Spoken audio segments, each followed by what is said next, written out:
Fed up with shoveling snow? Can't shake that cold of yours? Wonder what the world's coming to? We offer you Escape.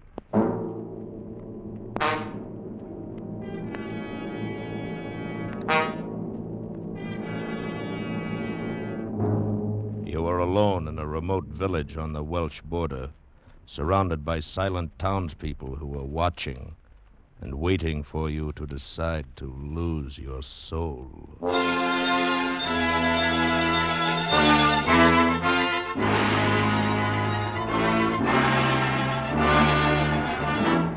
Escape, produced and directed by William N. Robeson, and carefully contrived to free you from the four walls of today for a half hour of high adventure. Tonight we escape to a remote section of Wales and a strange village between two worlds, as Algernon Blackwood described it in his eerie story, Ancient Sorceries.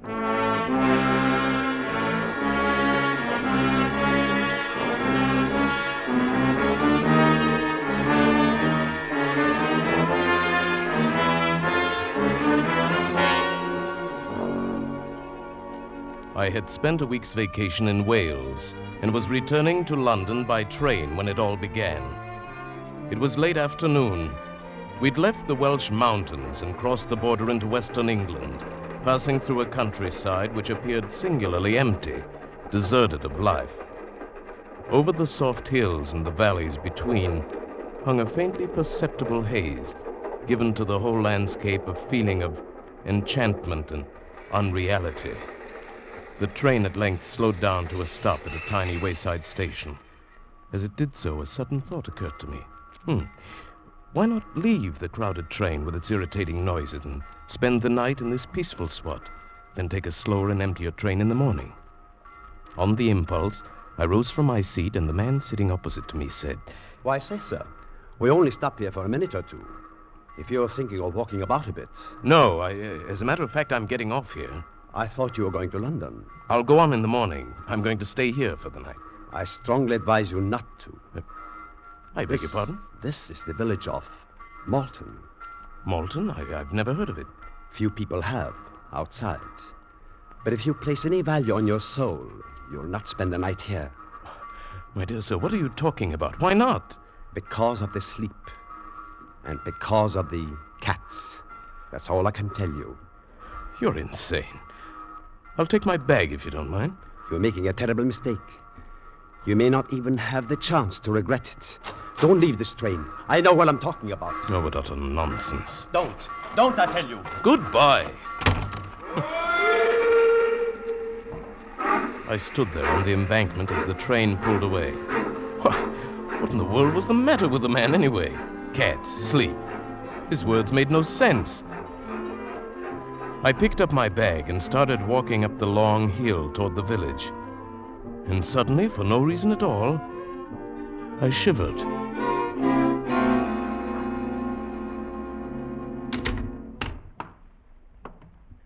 Hello? Hello, is anybody here? Yes?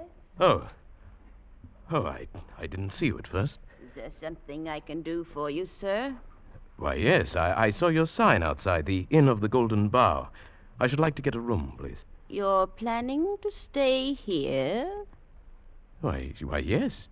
Very well. You may sign the register. Here. Thank you. I'm going to catch another train and go on in the morning. Oh, yes, of course. There, well. Arthur Llewellyn. Llewellyn? Yes, from London. Arthur Llewellyn. You've been a long time coming back. What? But now that you're here, you'll find there are some things that never change. Madam, I'm afraid I don't know what you're talking about. You rang, madam? Where did you come from? Dundreary, the gentleman would like a room for the night. His name is Arthur Llewellyn. Aye, so it is. Welcome back to Malton, sir. What?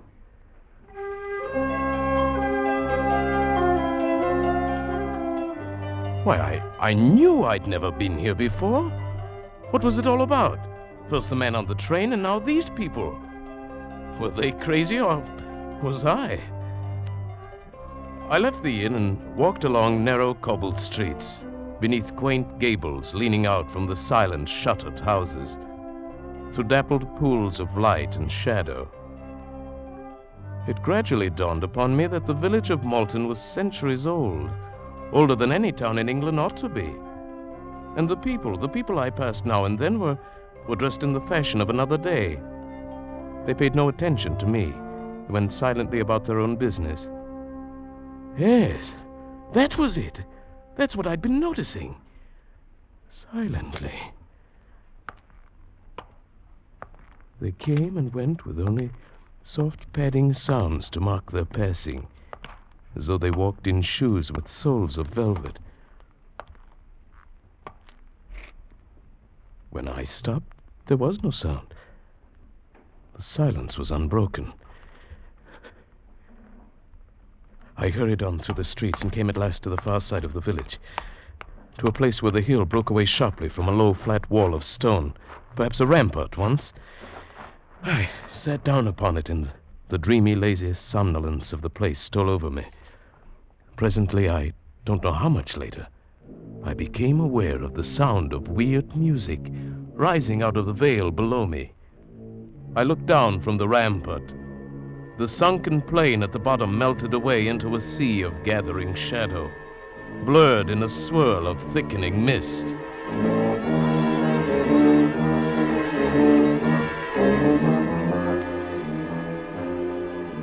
I thought of dead trees swept by the night wind, of animals with half-human voices singing to a white moon, of the wailings of cats on the roof tiles at night, of unearthly creatures far off in the sky calling to one another in chorus. I felt my heart beat faster and faster, felt the vague stirrings of some urge inside of me, trying to answer the awful call of that music. I fought against the feeling, fought against myself. And even as I did, I found I was staring down into that valley, peering desperately into the dark mist, trying to see, I don't know what. And then suddenly, the music ended. I stood on the rampart alone, dusk fallen around me, and the early night wind moaned with a chill breath. Quick terror rose up in me. I turned and ran through the darkened streets, ran with my heart pounding, dodging its shadows, through one dim alley after another, and arrived at last panting and almost breathless at the door of the Golden Bower. Been a long time returning, Mr. Llewellyn. It's past 7. Oh, yes. I guess I walked farther than I meant to. I didn't realize it was so late. You heard the music, didn't you? Yes. Strangest music I've ever heard. But how did you know? Who plays it, anyway? Then you didn't remember it? No. Why should I? The thing was becoming irritating, this quiet insistence that I was someone else. I went into my lonely dinner and ate as quickly as possible. Then, taking the candle Dundreary gave me, I crossed the lobby, climbed the stairs behind the desk, and walked past silent doors down the long empty hall that led to my room at the end. I was halfway to my door when suddenly the flame of my candle went out. I stood stock still in the pitch blackness, fumbling for a match. At that moment I knew that someone, or something, was there with me in the darkness. I held my breath and listened. There was no sound, no movement. I reached out and felt the wall and moved along it, feeling my way in the inky blackness. It was then I touched it. Near my face, another soft, warm, yielding, and alive. Who? What is it? It is I, Ilsa. And who? Ilsa. Don't you remember me, Arthur? No. No. But wouldn't you like to remember me? Don't you want to see me again? To look at me? No? don't know. But not tonight, Arthur. Perhaps tomorrow. Tomorrow.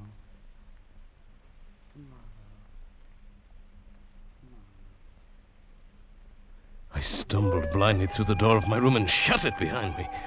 I lit the candle and flung myself across the bed. The room was small, with one shuttered window, and the light of the flame flickered on the walls and ceiling. I stared at the hand that had touched her out there in the dark hall. I lifted it up to my face and smelled of the barbaric scent that still clung to my fingers. It was evil and maddening. The candle sputtered and burned, and the melted minutes dripped away. Who was I? Who were these people? Who was Ilse? I fell asleep finally, and dreamed of soft-moving creatures, and the silence of life in a dim, muffled world devoid of all feeling but ecstasy. And I dreamed, too, of cats.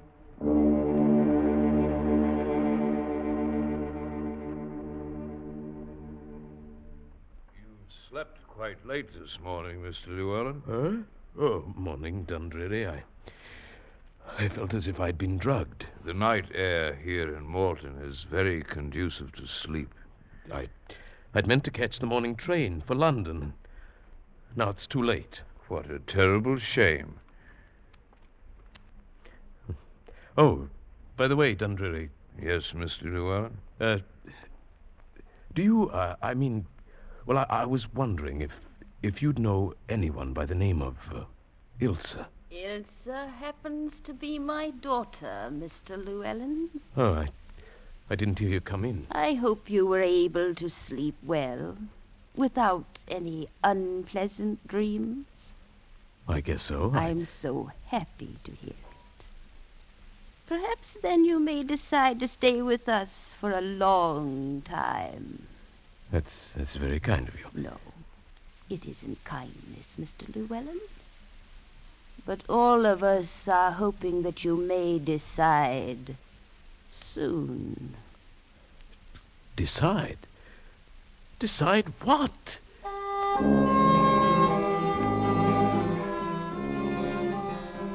It was no use. None of them would answer my questions. They seemed to think I should know already. I left the inn as soon as I'd eaten, walked around the streets of the village, and I began to notice that I was never completely alone. If I turned down an empty street, someone always stepped from a doorway or entered from the opposite end. Wherever I went, within 5 minutes, a dozen people were strolling near me. And I realized these people were watching me, tensely, as a cat watches a mouse or another cat.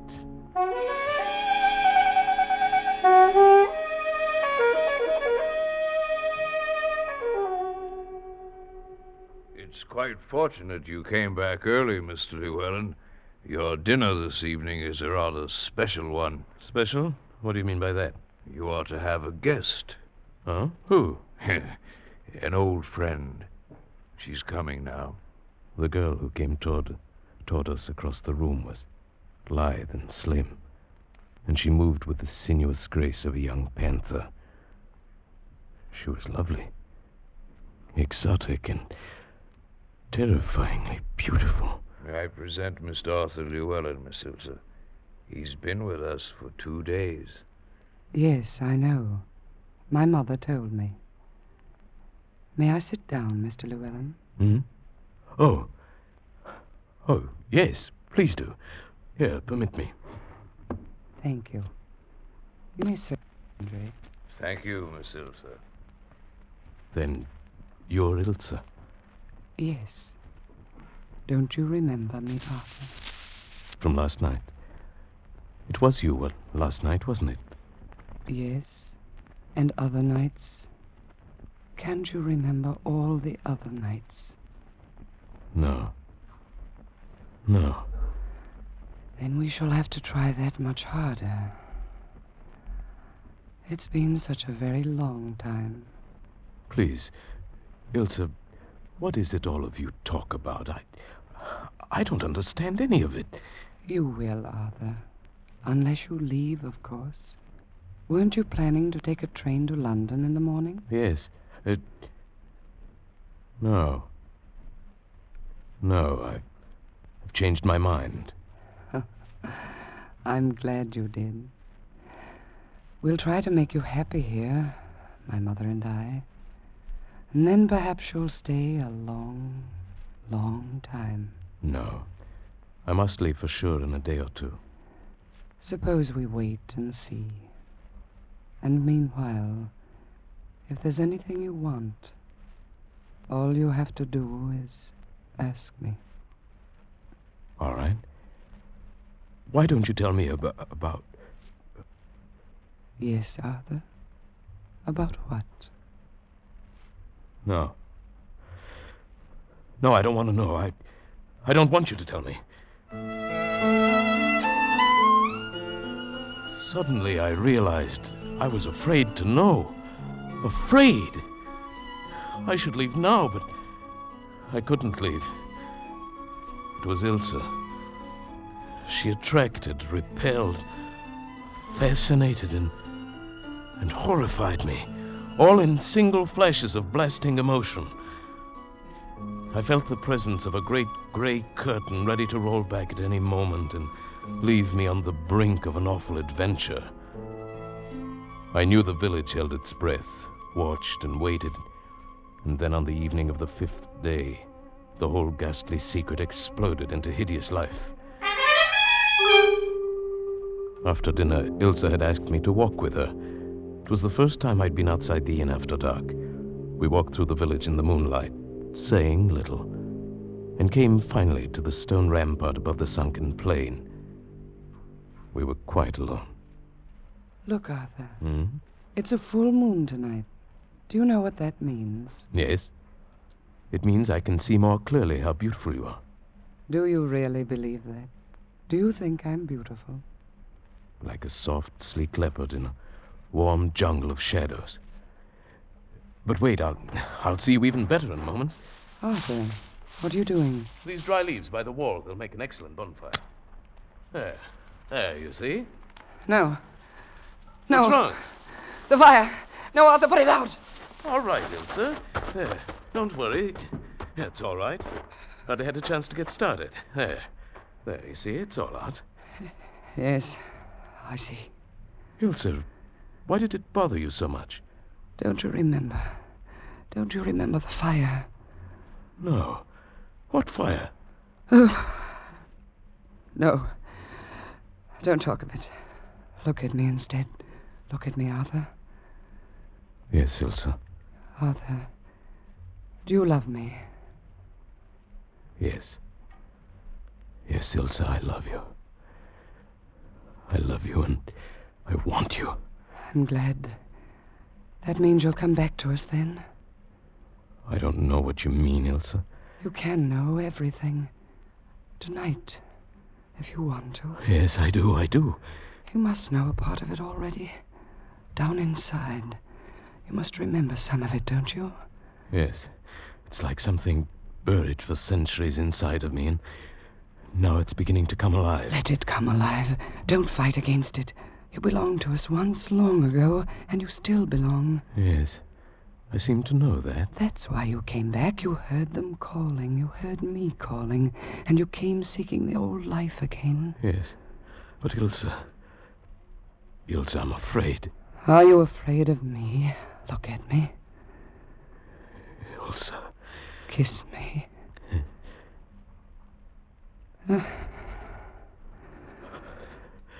Ilse. Will you live the old life again with me tonight? Yes. I've known that you would because I own you, Arthur. You belong to me and I want you, and I shall never let you escape from me again. Yes. Go back to the inn, then. Wait for me, Arthur. I shall come for you. Tonight.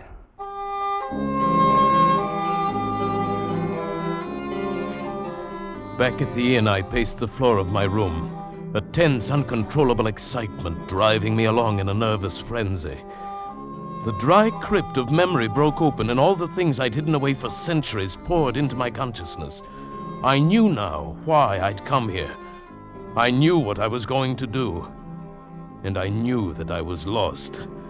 I sensed the rising stir of movement throughout the inn, and outside in the courtyard below my window. I knew what to expect when I threw open the shutter. From every window of the inn and from those of the houses about the court were leaping great monstrous beasts with soft dark fur and eyes that gleamed with eerie phosphorescence. Cats of human size. This then was the secret of Malton, lycanthropy, the witchcraft of centuries long dead and buried. The half-human cries floated up to me, and the moon cast their dark shadows on the ground as they padded across the courtyard and vanished through the narrow streets of the village, heading for a hideous rendezvous. This is what I'd been. This is what I wanted to be now. I scarcely heard the door of my room open behind me. Are you ready, my love? Shall we join them? Ilsa? Here, Arthur, the sacred balm, made of vervain and mistletoe and blind things out of the sea. Remember? Yes. Yes, I remember. Take it. Use it. We'll change now, transform, leap from the window and join them. Lead us again, Arthur. Yes, but not here, Ilsa, not yet. Wait until we get there. Then we'll change. If you wish. Come then, Arthur, to the stone wall above the grove. That's where we'll change, on the stone rampart.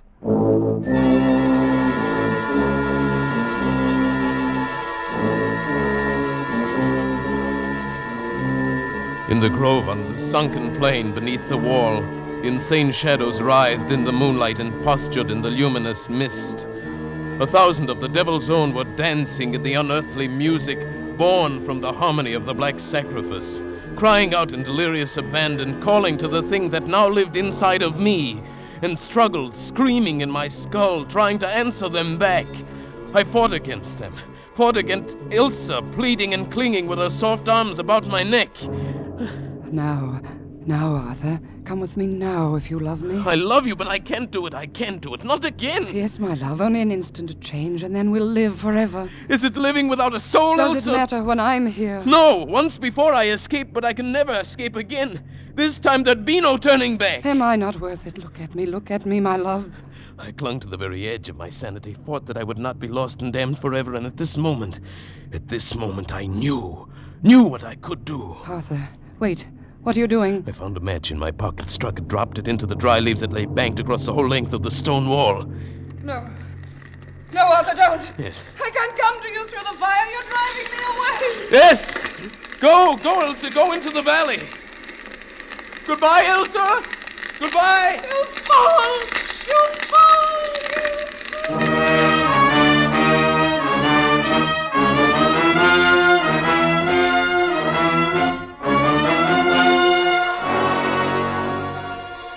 I turned from the wall of flame that for a few minutes would shut me off from the valley, ran through the moonlight streets, not back toward the Inn of the Golden Bower, but down the long road that led away from that cursed village of Malton.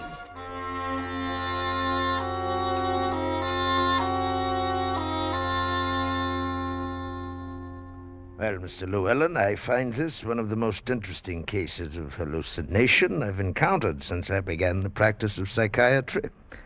I tell you, it really happened, Doctor. And having investigated your story a bit during the past week, I'm in a position now to answer most of the questions that have been worrying you since you came back to London.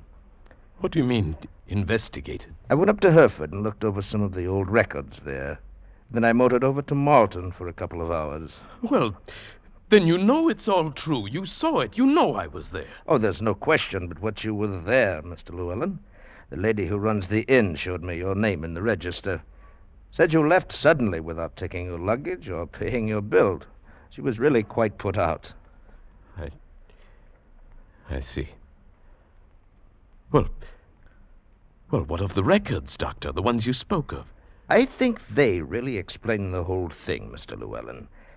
It seems that during the 14th century, The village of Malton became a kind of headquarters in that part of the country for the practice of witchcraft. Yes.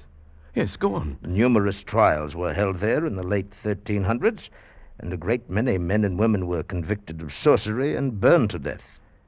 Yes? In the records of a trial in 1372, I found the name of an Arthur Llewellyn and of Ilsa and her mother. That proves it, then. It proves a clear case of hallucination. You knew that story before you went there, not consciously, but somewhere deep in your latent memory. I knew nothing about it before. That man was an ancestor of yours. The story must be known in your family.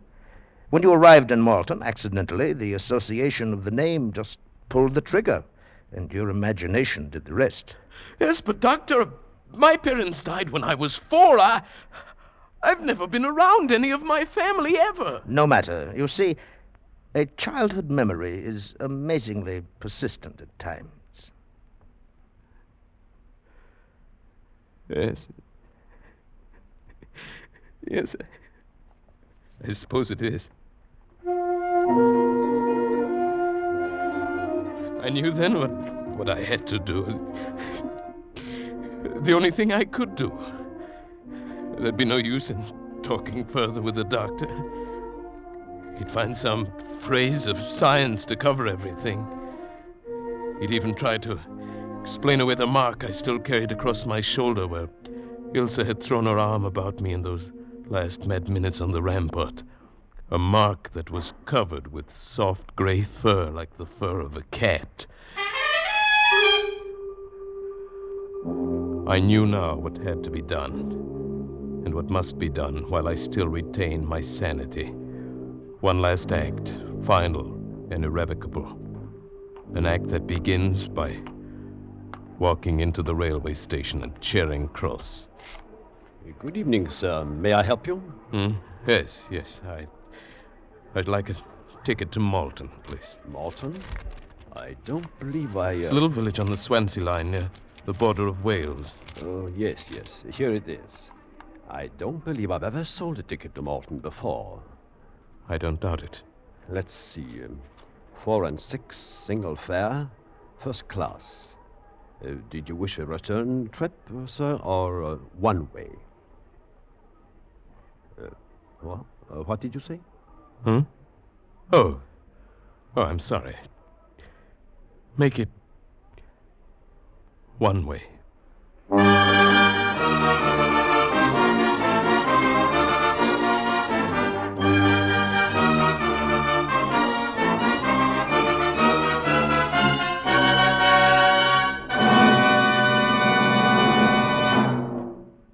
Escape is produced and directed by William N. Robeson. And tonight brought you Ancient Sorceries by Algernon Blackwood, adapted for radio by Les Crutchfield, with Paul Frees as Arthur Llewellyn, Kay Brinker as Ilsa, Ann Morrison as Madam, and William Conrad as the Doctor.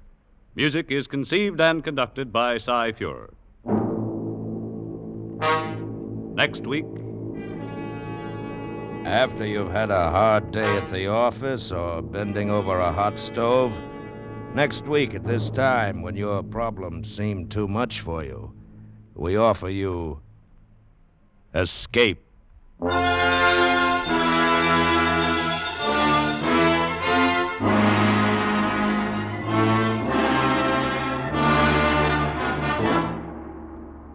Next week, we bring you another exciting story of high adventure. Good night, then, until the same time next week, when once again we offer you Escape. This is CBS, the Columbia Broadcasting System.